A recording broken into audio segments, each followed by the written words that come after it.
ये गोंद कतीरा जो है वो बहुत अच्छा कॉस्मेटिक द्रव्य है और बहुत ही ज़्यादा कूलिंग, सूदिंग, एंटी इन्फ्लामेटरी द्रव्य भी है, एंटीऑक्सीडेंट है, एंटी एजिंग भी है। पर इसे जब भी हम यूज़ करते हैं, क्योंकि इसमें एक खतरनाक क्वालिटी है कि ये आसपास का जो वाटर है उसे एब्सॉर्ब करके बहुत ही भारी मात्रा में फूलता है। उसका कद जो है वो 10 से 15 गुना ज़्यादा बढ़ता है। तो इसे लेने से ध्यान रखिए, ये आपके इंटेस्टाइन को ब्लॉक कर सकता है, चॉकअप कर सकता है। नमस्कार दोस्तों, मुकुंदा आयुर्वेद में आप सबका स्वागत है। मैं आयुर्वेदाचार्य डॉक्टर रूपा बात करूंगी आज फूड मॉडिफिकेशन के बारे में। हाँ जी, हमारे आयुर्वेद में बोला गया है कि स्वस्थ के लिए, अस्वस्थ के लिए, जैसे जैसे मौसम चेंज होता है, एरिया चेंज होता है और इंसान की प्रकृति चेंज होती है, वैसे ही वैसे हमारा फूड भी चेंज होना चाहिए। उसे बनाने की मेथड भी चेंज होनी चाहिए और इंग्रेडिएंट भी अलग अलग होने चाहिए। अभी जैसे हम सब जानते हैं कि गर्मियाँ पीक पे हो रही है, तो यही गर्मी में हमारे दिमाग को फ्रेश रखने के लिए, गर्मी से बीट करने की एनर्जी के लिए और हम गर्मी से डिहाइड्रेट ना हो उसके लिए हम अलग अलग ड्रिंक्स लेते हैं और हमें ठंडी चीज़ें बहुत ही ज़्यादा पसंद आती है। क्योंकि हमारा जो शरीर है वो बाहर की जो आबोहवा है और प्रकृति है उससे ऑपोजिट फूड लेना चाहता है। तो वैसे ही जैसे हम बोलते हैं कि learn to listen your body, तो अभी हमें ठंडी पोटेंसी वाली चीज़ें लेनी चाहिए। यहाँ पे मैं आइस कोल्ड चीज़ों की बात नहीं कर रही हूँ। आप बैलेंस कर सकते हैं, आइस की जगह पे आप मटके का भी ठंडा ठंडा पानी यूज़ कर सकते हैं। तो वैसे ही जैसे हम अलग अलग शरबत में अलग अलग एडिटिव्स डालते हैं कि जिसकी सूदिंग इफेक्ट हमारे बॉडी में होती है और हमें शक्ति मिलती रहती है। जैसे कि सागों के बोल्स डालते हैं, कहीं कहीं पे हम सब्जा सीड डालते हैं जिसे तुक मलंगा भी बोलते हैं। वैसा ही एक एडिटिव है जिसे बोला जाता है गोंद कतीरा। हाँ जी, हमारे आयुर्वेद में या तो बहुत सारे रेजिन्स है, उसमें से कुछ कुछ जो है वो एडिबल रेजिन्स है, जिसमें से एक है गोंद। ये जो गोंद है वो कई वृक्षों के जो तने होते हैं उसमें जब स्केरिंग हो जाता है या तो उसे हार्वेस्ट करने के लिए लोग कुछ स्कैर्स करते हैं, उसी में से एक रेजिन्स बाहर आता है। वही रेजिन्स में से कुछ कुछ एडिबल होते हैं और कुछ कुछ जो रेजिन्स है वो अलग अलग कामों में यूज होते हैं। हमारे यहाँ दो टाइप के गोंद खाए जाते हैं। एक जो गोंद है उसे अकासिया अरेबिका बबूल नाम के वृक्ष से लिया जाता है। ये गोंद ज़्यादातर हम विंटर में खाते हैं, डिफरेंट डिफरेंट लड्डू बना के खाते हैं, गुड़ और सौंठ के साथ खाते हैं। जो न्यू मदर है उसे भी वो गोंद हम देते हैं। इससे कैल्शियम की मात्रा हमारे शरीर में बढ़ती है और हमें वात रोगों से लड़ने के लिए ताकत मिलती है। वैसा ही ये एक गम है ट्रेगाकांत गम, जिसे कि गोंद कतीरा बोला जाता है। ये जो गोंद है वो स्पेशली गर्मियों वाला गोंद है और इसे गर्मियों में खाना चाहिए। कुछ कुछ लोग ऐसे बोलते हैं कि इसके लड्डू खा सकते हैं। जी नहीं दोस्तों, मैं इसके लड्डू खाने की आपको बिल्कुल ही एडवाइस नहीं दे सकती। तो ये जो दो गोंद है उसमें एक और डिफरेंस है कि ये जो बबूल वाला गोंद है उसे पानी में डालोगे तो वो पिघल जाएगा और थोड़ा सा पानी में चिपचिपाहट होगा। और ये जो गोंद कतीरा है उसे पानी में डालने से ये पानी को जेल में कन्वर्ट कर देगा। इसमें चिपचिपाहट काफ़ी कम होगी, म्यूसी काफ़ी ज़्यादा होगा। और इसकी एक प्रकृति ये है कि इसमें जितना भी पानी डाला जाए उतना उतना ये क्वांटिटी में बढ़ के फूलता जाता है। तो ये बबूल गोंद है, इसे हम विंटर में ले सकते हैं, और कतीरा गोंद है, इसे हम समर में लेंगे। अभी हम बबूल गोंद को छोड़ देंगे क्योंकि अभी हम बात करेंगे कतीरा गोंद के बारे में। तो ये है क्या?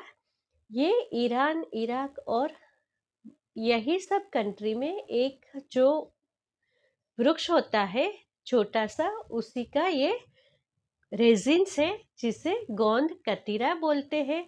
इसे गोंद शिराजी नाम से भी पाकिस्तान और अरेबिक कंट्री में जाना जाता है, क्योंकि वहाँ पे गर्मी का जो मौसम है वो ज़्यादा होता है। तो सूदिंग के लिए और कुछ ड्रिंक्स और स्वीट्स में एडेटिव के स्वरूप में गोंद कतीरा या तो शिराजी गोंद का यूज़ होता है।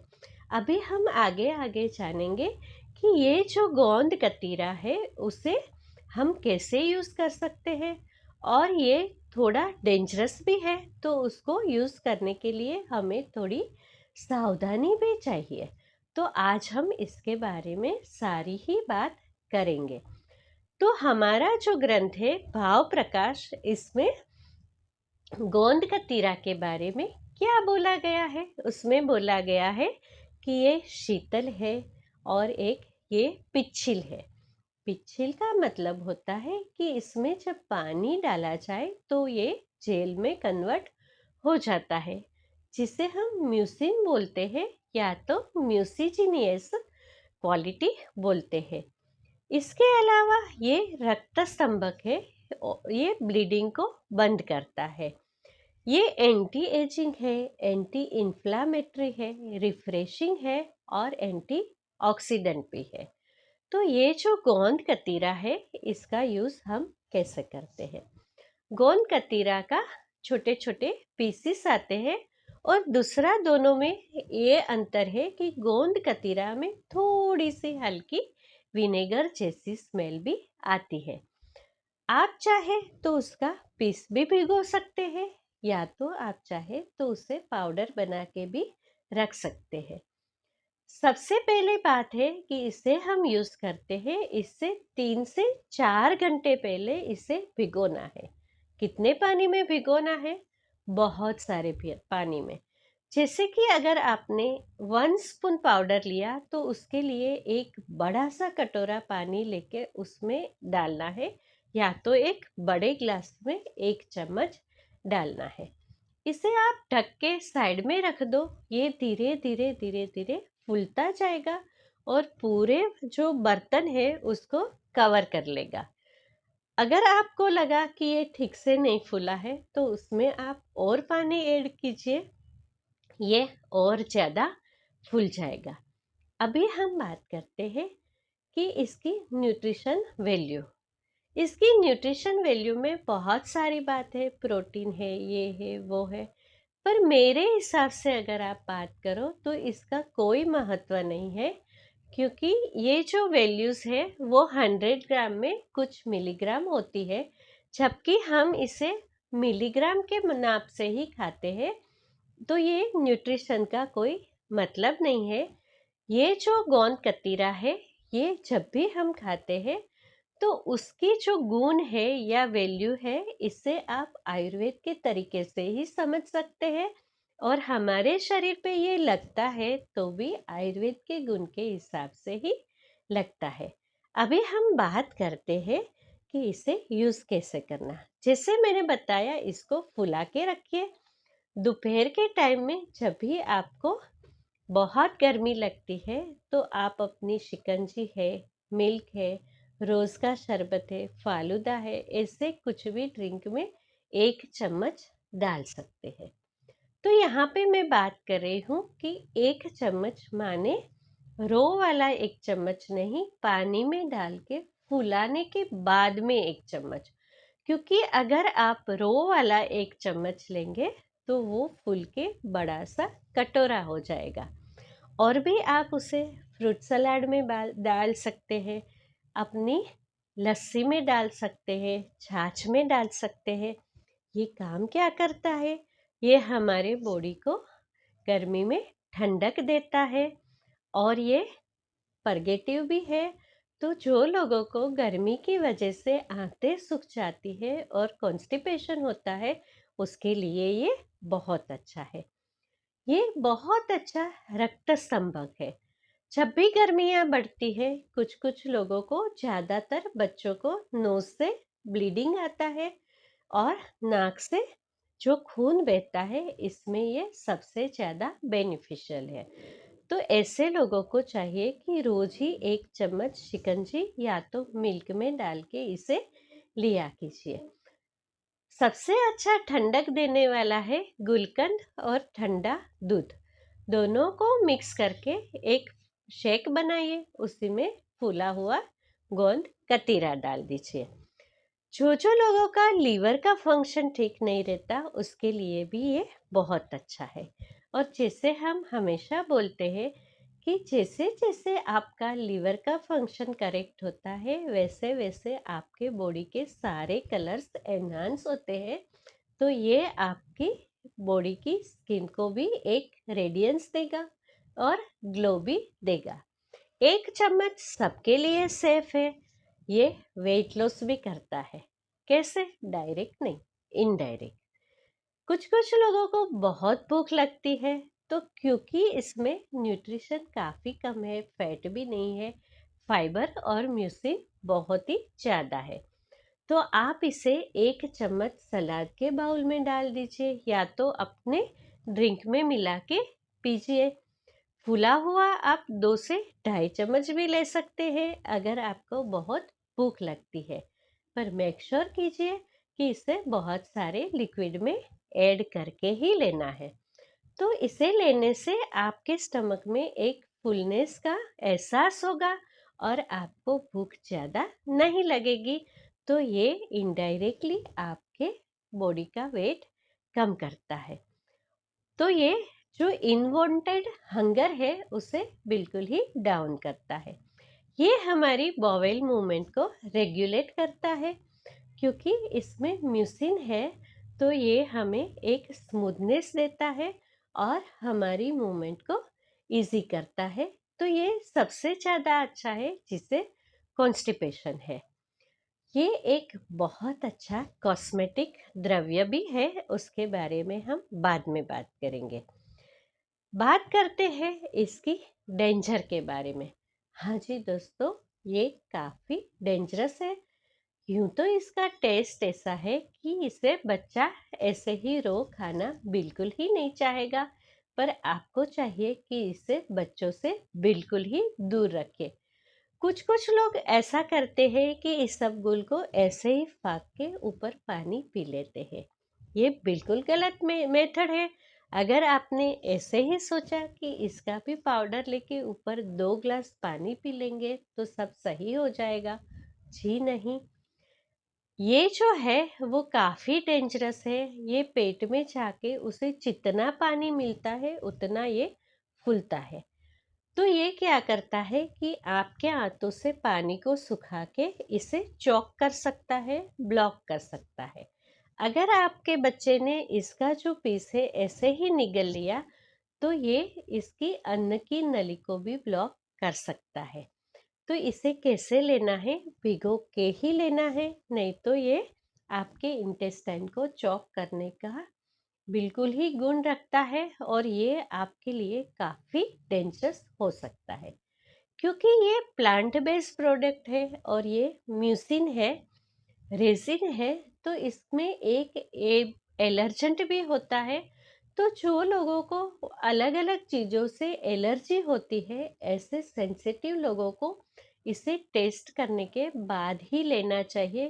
थोड़ी सी क्वालिटी लेके आप उसे टेस्ट कीजिए। कुछ लोगों को इससे अस्थमा बढ़ सकता है, उसकी सांस की नलियों में सूजन आ सकती है और कुछ लोगों को स्किन पे हाइस भी होते हैं।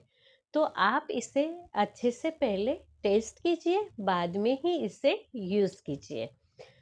अभी बात करते हैं हम कॉस्मेटिक यूज़ के बारे में। जैसे कि हम सब जानते हैं कि कुछ लोगों की स्किन काफ़ी ऑयली होती है। ऐसे लोगों को ऑयल बेस्ड क्रीम नहीं सूट करते हैं और ऑयल बेस्ड कोई भी प्रोडक्ट है वो उसके स्किन के लिए नुकसानदेह होती है। कुछ लोगों को ओपन पोर्स बहुत ज़्यादा हो जाता है और कोलाजन भी कम हो जाता है। क्योंकि ये प्रोडक्ट है उसमें म्यूसिन है, तो ये एक बहुत अच्छा कोलाजन बूस्टिंग भी फूड है। इसे आप जैसे इंटरनल लेते हैं तो भी आपका कोलाजन बूस्ट होता है, और हम एक्सटर्नल यूज़ करते हैं तो ये बहुत अच्छा कॉस्मेटिक द्रव्य है। अभी हम बात करते हैं कि आप इसे कैसे यूज़ कर सकते हैं। अगर आप चाहते हैं कि आप इसके लिए फेस जेल बनाएं, तो आपको चाहिए कि डिफरेंट डिफरेंट वर्णीय द्रव्य। ये वर्णीय वर्ड्स है हमारे आयुर्वेद का। इसे हम सादी भाषा में ऐसे बोल सकती हूँ कि ऐसे चीज़ें जो आपके फेस में ग्लो लाती है, जैसे कि लोद्र है, चंदन है, या तो गुलाब के फूल है तो आप गुलाब जल ले सकते हैं। आपको अगर मिल्क सूट करता है तो वो ले सकते हैं। कुछ कुछ जो द्रव्य है आयुर्वेद उसके काढ़े बना सकते हैं। और वही जो लिक्विड है उसमें थोड़ा सा ये गम का पाउडर डाल दीजिए। 1 या 2 घंटे बाद ये बिल्कुल ही फूल के एक जेल में कन्वर्ट हो जाएगा। इसी को आप अच्छे से एक बार छन्नी से स्टील की निकाल दीजिए तो ये एक स्मूथ जेल में कन्वर्ट हो जाएगा। आप चाहे तो इसे मिक्सी में भी चला सकते हैं। इसे एक जार में रख दीजिए एयर टाइट, और इसे फ्रिज में स्टोर कर दीजिए। ये एक बहुत अच्छा स्किन जेल है। आप जो बाजार से जेल लाते हैं वो है एक कार्बोपोल जेल, जिसमें कि पानी में कार्बोपोल एक केमिकल है उसे डाल के उसे जेल में कन्वर्ट करते हैं। उसमें थोड़ी सी मात्रा में एसेंस कलर या तो एलोवेरा का एक्सट्रैक्ट डालते हैं और आपको जेल के स्वरूप में वो लोग बेचते हैं। जबकि ये एक नेचुरल म्यूसिन है, नेचुरल जेल है और वर्ण्य भी है, तो हमारी स्किन के लिए बहुत ज़्यादा फायदेमंद है। ये टोटल ही ऑर्गेनिक है, इसमें कोई भी केमिकल या तो प्रिजर्वेटिव नहीं है। ये जेल को आप 1 महीना तक अपने फ्रिज में स्टोर कर सकते हैं। इसे आप सुबह सुबह अच्छे से अपवर्ड और आउटवर्ड मोमेंट में चेहरे पे मसाज कीजिए। आप चाहे तो इससे फेशियल भी कर सकते हैं। 10 मिनट के लिए रिटेन कीजिए और ठंडे पानी से अपना मुंह धो लीजिए। हाँ जी, इसे धोने के लिए आपको साबुन या फेस वॉश की भी ज़रूरत नहीं है। ये आपके चेहरे से ऑयलीनेस को कम करता है। ये आपके फेस को क्लीन एंड क्लियर करता है। इसमें कोलाजन को बूस्ट करता है, आपकी रिंकल्स को कम करता है और आपकी स्किन को रेडिएंट बनाता है। तो आप इससे एक केसर जेल बना सकते हैं। हाँ जी, आपके पास अगर तो बहुत ही प्योर केसर है तो उसका पानी बनाइए, उसी में ये थोड़ा सा गोंद गतीरा का पाउडर डालिए और इसे फुला के इसका अच्छे से जेल बनाइए, और इसे आप आई जेल के स्वरूप में भी यूज़ कर सकते हैं। तो ये जो है वो नेचुरल चीज़ है जिसे कि आप बिल्कुल ही कॉस्मेटिक जेल की तरीके से यूज़ कर सकते हैं। ये काफ़ी कॉस्ट इफ़ेक्टिव भी है। 100 ग्राम गोंद कतीरा 100 रुपये से भी कम में आ जाता है, और अगर तो आप 100 ग्राम गोंद कतीरे की जेल बनाओ तो ये शायद 4 से 5 किलो जेल बन जाएगी। हाँ जी, ब्यूटी पार्लर वालों के लिए तो ये अच्छा बिजनेस है। आपको पूरे महीने की जेल बनाने के लिए 1 से 1.5 चम्मच गोंद कतीरा काफ़ी है। इसे फ्रेश फ्रेश बनाइए, अपने लिए यूज़ कीजिए। पंचामृत में डाल के भी मसाज कर सकते हैं। ये एक बालों के लिए भी बहुत अच्छा प्रोडक्ट है।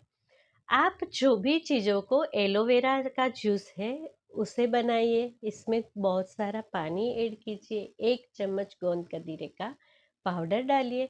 आप चाहे तो इसमें रीठा और शिकाकाई भी डाल सकते हैं पाउडर करके, तो ये जेल में कन्वर्ट हो जाएगा। अगर आपने रीठा शिकाकाई डाला है तो ये जेल से आप हेयर वॉश भी कर सकते हैं। एलोवेरा या तो गुड़हल का जो पानी है उसमें डाल के आप इसे थोड़ा सा हनी भी मिलाइए, तो एक बहुत अच्छा कंडीशनर भी बन सकता है। दोस्तों याद रखें, जब भी इसे बनाते हैं इसमें ढेर सारा पानी डालिए और लास्ट में इसे ब्लेंड कर दीजिए, नहीं तो ये थोड़ा सा ग्रेनी रहेगा। जब भी आप इसे बहुत अच्छे से ब्लेंड करेंगे या तो मिक्सी के जार में एक बार ग्राइंड करेंगे तो ये एक स्मूथ जेल में कन्वर्ट हो जाएगा।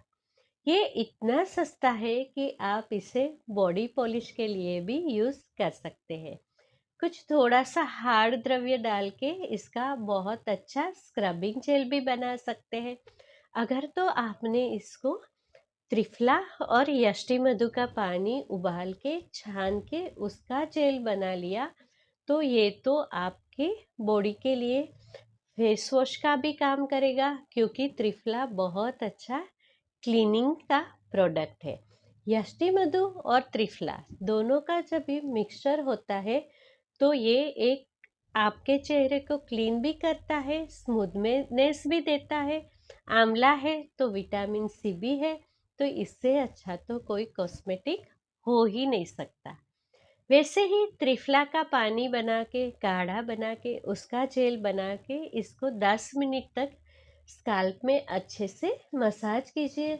आप बालों में भी लगा सकते हैं और बाद में रिंस करके बालों को धो लीजिए। जो लोग कर्ली हेयर की ट्रीटमेंट करते हैं इसके लिए ये जेल बहुत ही ज़्यादा फायदेमंद है। अगर तो आपने अपने बालों में तेल नहीं लगाया है तो त्रिफला आपके बालों को क्लीन भी कर देगा, इसमें से डैंड्रफ भी निकाल देगा।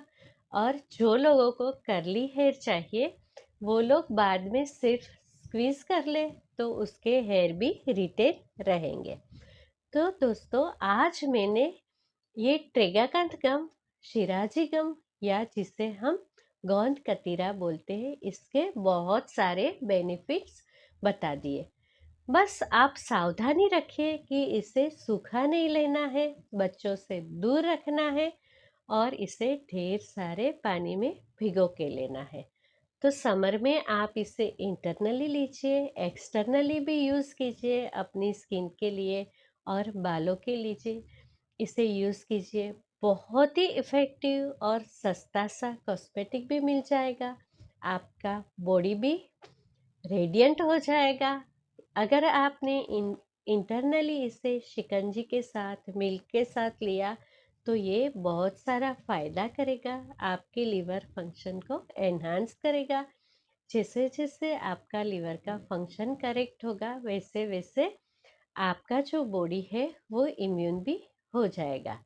तो एक छोटी सी चीज़ जिसे हम नेचर से लेते हैं तो उसके लिए हमें थैंकफुल भी होना चाहिए, हमारा ग्रेटिट्यूड भी होना चाहिए। हमारा सबसे अच्छा ग्रेटिट्यूड ये हो सकता है कि हर इंसान को चाहिए अपनी लाइफ में एक ना एक प्लांट ज़रूर लगाइए, तो ये एक बड़ा सा ट्री बन जाएगा और ये हमारा नेचर के प्रति एक ग्रेटिट्यूड होगा। अगर आपको मेरी बातें अच्छी लगती है तो मेरी चैनल को सब्सक्राइब कीजिए और उसे अपने दोस्तों के साथ भी शेयर कीजिए ताकि वो भी इसका फ़ायदा ले सके। मेरी बात को इतनी ध्यान से सुनने के लिए आप सबका बहुत बहुत धन्यवाद।